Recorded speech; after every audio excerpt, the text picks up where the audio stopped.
Hi there, it's Thomas here. Just doing my first solo commentary video for the wonderful internet out there, and just wanted to give a quick shout out to Toyreel, Clinton Hahn, my mate, that helped hook me up with some of the equipment that I'm using for this video. Thanks. So what this video is about is for those of you who have connected with me on Facebook, for a period of about 2 years, I documented through a series of photographs on my feed a bit of a body transformation that I underwent, where I lost a significant amount of weight. So I went from this to this. So during that process, I got a lot of messages, and even today I get asked, how did I do it and what worked for myself? Like, I'm just an ordinary guy, right? I'm not a personal trainer, not a health professional, not a doctor or anything like that. So I just thought there is a lot to it, a little bit to it, and there's a lot to be said about it. So I just thought that the easiest way is to do a series of small videos talking about each little aspect of it, where I can talk what worked for myself and maybe that can help someone else out there. So in this video, this first video, I want to talk about probably the most important thing, and that is diet and what you're eating, essentially, or dieting strategy. Maybe in a subsequent video I'll talk about in depth of what I'm actually eating per day, but overall, there's a lot of fad diets out there. There's paleo, there's keto, there's intermittent fasting and things like that. But for myself, the overarching strategy that I employed was being in a calorie deficit, mostly on a day-to-day basis. Okay, to explain what that actually means, I'll break it down to the most simplest form. Like, I'm not a scientist or anything like that. This is my interpretation, and this is what made sense to me. So think of your body as an engine, and an engine requires fuel. So for a body, fuel comes in the form of food, of course. And throughout the day, your body is going to burn this fuel that you're constantly consuming, right? So at a base level, your body will consume a minimum amount of food, recommended amount of food, called your maintenance calories. So essentially, if you're sitting in a room conscious and just breathing, your body's going to naturally consume subconsciously an amount of fuel in the form of calories. And that's what's called your maintenance calories. So if you're doing heavy exercising or doing extra work and things like that, supposedly you need more fuel to help fuel these other activities there. But at a base level, there's something called maintenance calories that is sort of like a recommended amount that a person should eat based on their age, their height, their weight, etc. And there's an easy way to find out what your maintenance calories is. You simply just Google what that is. So so what I was doing was I was making sure that I was eating below my maintenance calories on a daily basis. So what that essentially means, or how I interpret it anyway, is that your body isn't getting the amount of fuel it thinks it needs on a particular day. So it needs to find other energy sources to be able to fuel your day-to-day activities, i.e. your fat stores. So subsequently, you lose weight that way. So step one, find out what your maintenance calories is and aim to eat below that. You can start very small, maybe 5% less, and gradually increase that over time. But in conjunction with this, to make sure that you're eating the right amount of food and you're not going over, what I did was I tracked my food digitally via an app every day, every meal.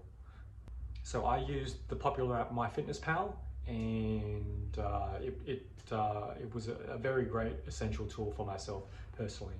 And I think what it does is two things. It basically ensures that you don't cheat. So it tells you updates of how many calories you got left over after every meal. And also what it does is it's a strong force of education.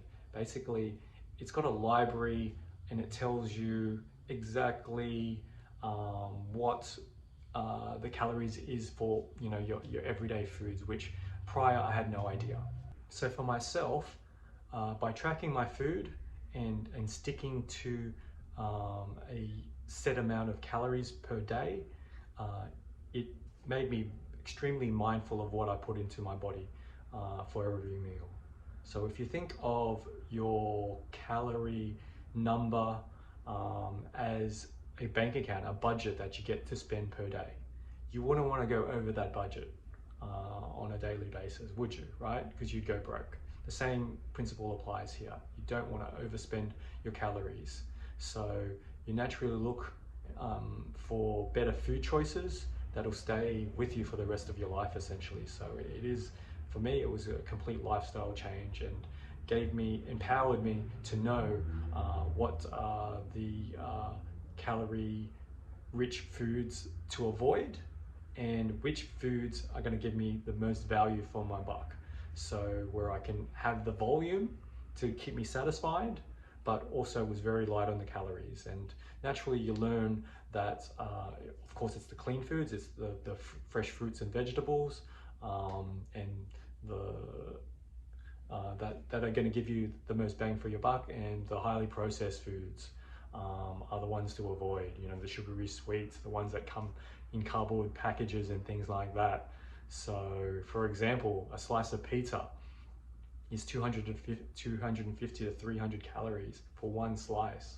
So if I restricted myself to 1200 calories, 4 slices of pizza is gonna totally not do it for me in a day. So you just naturally learn to stay away from those, because I can't afford to eat that. And that being said, I didn't just eat salads, fruits and vegetables the whole time either, because that's not healthy and it's not sustainable as well. So through constant tracking and through the app, I was able to uncover and identify a wide variety of meals and foods that I like to eat, and they were tasty and were low in calories, so that I was able to sort of rinse and repeat and sort of swap throughout the week at different times. So I always felt that I was getting enough variety to keep things interesting, but at the same time, kept me in a calorie deficit, but also giving me enough variety so I didn't really feel like I'm missing out. So that is something that I can continue with today. So, and that's how I stay lean all year round. So that's my video, guys. So 3 things in summary. So learn what your maintenance calories is. Do a quick Google search. What is my maintenance calories? And there's numerous websites you'll be able to put in your details and it'll spit out an approximate number. An approximate number is fine to start with, right? And don't be scared to eat below your maintenance calories. I will say for myself, I never experienced any negative symptoms throughout the process. I never felt lethargic. Actually, I felt I had more energy to give, right? And I was working out, 90 minutes to 2 hours a day. So I never felt better. I felt like an athlete. So see how your body responds, and if needed, consult a healthcare professional. But I don't think anyone should be scared to eat below their maintenance calories. So yeah, make a plan to eat below these maintenance calories on a daily basis. So start small, start at maybe 5% less, 50, 100 calories less, and then slowly increase that deficit over time until you get closer to your weight loss goal.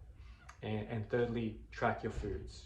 Learn the calorie densities of all the foods that you like to eat, and all the foods that you don't like to eat as well. So I think I can't recommend that enough. It'll set you up for a lifetime of success, that education, so you'll be able to make better informed food decisions for the rest of your life. So yeah, so I'll see you in the next video, guys. Thanks, bye-bye.